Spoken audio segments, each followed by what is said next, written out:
The boot camp experience, as my good friend Jim McBrayer used to say, was a hoot. Every day something new was happening. It was a pretty fast pace. The amazing thing, though, is that we left Raleigh on July the 2nd and wound up in Bainbridge just in time for a scheduled long weekend for the 4th of July. They put us into a transit barracks and had several chaperones, I would call them, perhaps upperclassmen, in the barracks with us that had drawn guard duty that weekend and were serving their time. But they did a lot of crazy things like getting rid of all of our shaving lotion, anything that made us smell good, they took it away from us, threw all that stuff away. And basically all we did for the weekend was lay around in the barracks, go to eat 3 times a day, and wait for Monday morning to come. When Monday morning came, we quite quickly were gathered into groups and run through all of the various things that needed to be done to get you really into the Navy. Obviously, we went to the barber shop and got a GI haircut. We went to the medical dispensary where there was an abundance of shots. We went to the clothing supply warehouse and drew our uniforms, shoes, whatever we needed, whatever we were going to need, and got rid of our civilian clothes. Obviously, we kept those and mailed them back home in most cases. And then wound up in what was going to be our permanent barracks. And there was 2 companies in that barracks, company number 9 and company number 10.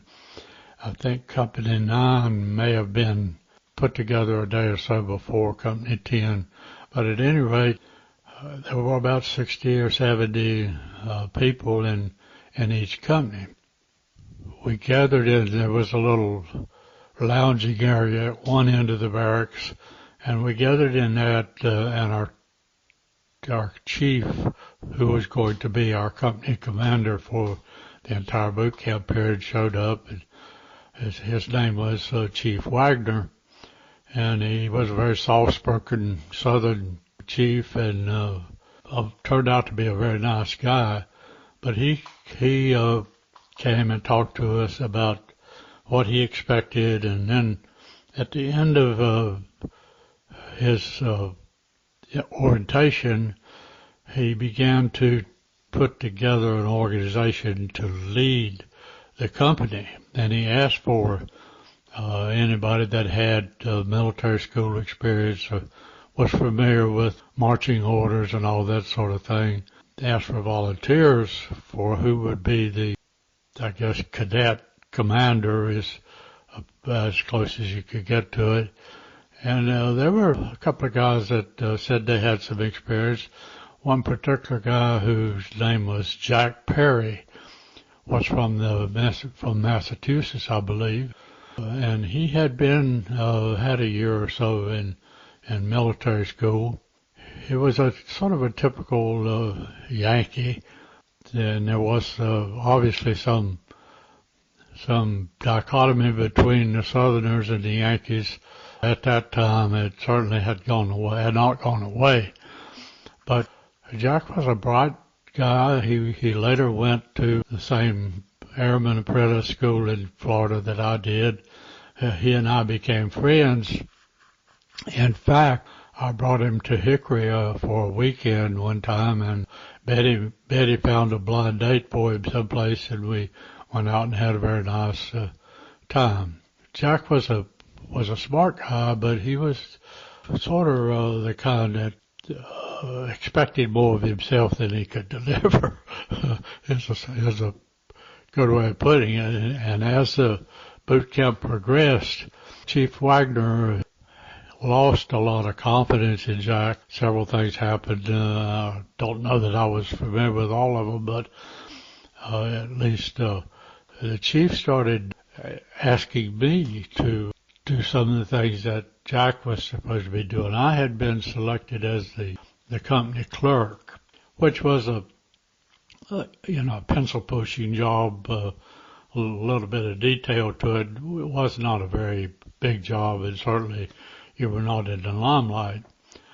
But by the end of the boot camp, Chief Wagner had decided that I should be leading the company on his behalf rather than Jack Perry. I don't know that was any great honor, but it did give me some experience and allowed me to get to know a lot of people in the company better. One of the things that happened shortly after we moved into the permanent barracks was that we had been for a couple of days taking tests at the testing center. They had a whole battery of tests, included a test that they called GCT, which was basically an ID test.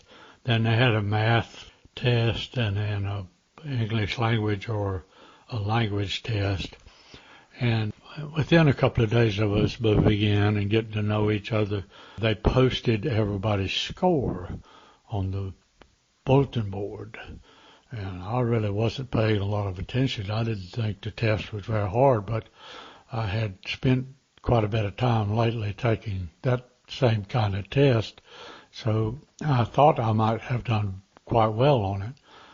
But pretty soon some of my shipmates or roommates, whatever they were called at that point, started coming to me and saying, "What are you striking for? You want to be an admiral?" And I didn't know what they were talking about, but I pretty soon discovered that I had scored the highest GCT in the whole company. I think I had a 72 out of a possible 74 on that test. And I'd also done quite well on the language and math test. So they were looking at old Southern country boys, said, where did he learn this stuff? Some of them had gone to big city high schools. There were people from all over, certainly the East Coast part of the United States. And I guess they weren't expecting that kind of performance out of a poor country boy from North Carolina. I guess I had to feel a little bit proud about having done that, and just proved to me that if you were prepared, your background was not a big hindrance.